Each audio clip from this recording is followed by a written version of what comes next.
जैसे कि रामकिशन सैनी एडवोकेट, पश्चिमी उत्तर प्रदेश के प्रमुख आरटीआई एक्टिविस्ट एवं जाना पहचाना नाम एवं प्रमुख समाज सेवी है और वकालत की दुनिया में काफ़ी नाम चलता आ रहा है। तो इस संबंध में आप क्या कहना चाहेंगे? ये लोगों की मोहब्बत अख्तियार है कि रामकिशन सैनी एडवोकेट को पश्चिमी उत्तर प्रदेश का प्रमुख आरटीआई एक्टिविस्ट बना।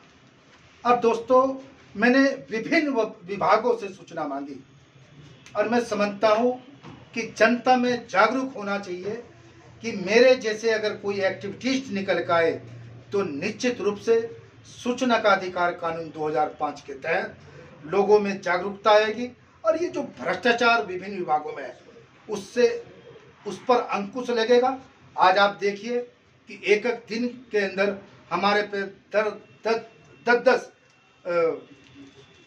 वो आते हैं, प्रार्थना पत्र आते हैं और हम उसको भेजने का काम करते हैं ताकि भ्रष्टाचार पर अंकुश लग सके। जैसे कि काफी हद तक सूचना के अधिकार से अधिक प्रयोग से भ्रष्टाचार पर अंकुश लगा है। आपका इसके बारे में क्या विचार? मैं कहूँ निश्चित रूप से अगर अधिक से अधिक इसका प्रयोग करें, हमारी मदद ले, तो डिपार्टमेंट सहारनपुर या पश्चिम उत्तर प्रदेश नहीं है, पूरे भारत के अंदर अगर आप 10 रुपए के पोस्टल ऑर्डर से आप कहीं से भी सूचना मांग सकते हैं। और मैं समझता हूँ कि ये 2005 का कानून है, ये देश का सबसे कारगर कानून है जिस पे भ्रष्टाचार पर हम अधिक से अधिक अंकुश लगा सकते हैं। तो निश्चित रूप से ये जन जागृति के लिए भी बहुत जरूरी है कि लोग सूचना का अधिकार कानून का प्रयोग करें। जैसा कि सूचना का अधिकार अधिनियम कानून 2005 के प्रयोग से पहली सरकार और अब की सरकार में क्या बदलाव हुआ है? निश्चित रूप से ये भी एक बहुत बड़ा पत्रकार महोदय का क्वेश्चन है कि पहले की सरकार और आज की सरकार में बहुत ही अंतर है। अभी हम देखते हैं कि सहारनपुर जिले के अंदर पोस्टल ऑर्डर नहीं मिल रहे थे, अभी मेरे ख्याल से आए हैं।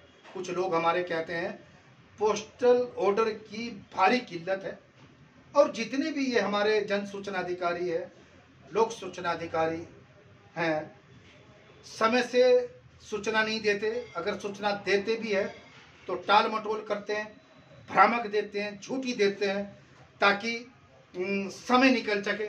और साथ ही उसमें सूचना का अधिकार कानून 6(3) का एक लिखा होता है कि 5 दिन की समय अवधि के अंदर वो डिपार्टमेंट को हस्तांतरित करेंगे और साथ ही प्रथम अपील अधिकारी का एड्रेस पता देंगे।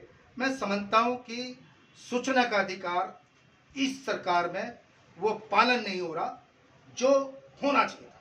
और जबकि इसके विपरीत आप पहले की सरकार में बहुत बढ़िया चल रहा था। अभी तो हमने कई एप्लीकेशन सूचना आयुक्त लखनऊ में भी डाली, लेकिन मैं समझता हूँ कि वहाँ भी सही से सूचना दुरुपयोग हो रहा है। और दुरुपयोग पहले की सरकार में वाकई अच्छा काम था, इस सरकार में सूचना का अधिकार कानून का निश्चित रूप से दुरुपयोग हो रहा है। जैसा कि आपको यहाँ पे युवाओं का अध्यक्ष भी कहते हैं और आप इस नाम से प्रचलित भी है, तो आप युवाओं के लिए क्या संदेश दें? मेरा तो युवाओं से अपील है जी। मैं आरटीआई एक्टिविस्ट होने के नाते भाई, प्रमुख समाज सेवी भी लोग कहते हैं, लोगों की मोहब्बत, युवाओं में बड़ी लोकप्रियता है कि अपनी वकालत को बढ़ावा देने के लिए, सीखने के लिए आपको भी आरटीआई माननी चाहिए, आपको निडर होना चाहिए। जब तक आरटीआई एक्टिविस्ट निडर नहीं है, मैं निश्चित रूप से समझता हूं कि आप सूचना के अधिकार नहीं मांग सकते, क्योंकि सरकार को भी चाहिए कि जितने भी आरटीआई एक्टिविस्ट हैं उनकी सिक्योरिटी की जिम्मेवारी भी सरकार लेगी। धन्यवाद।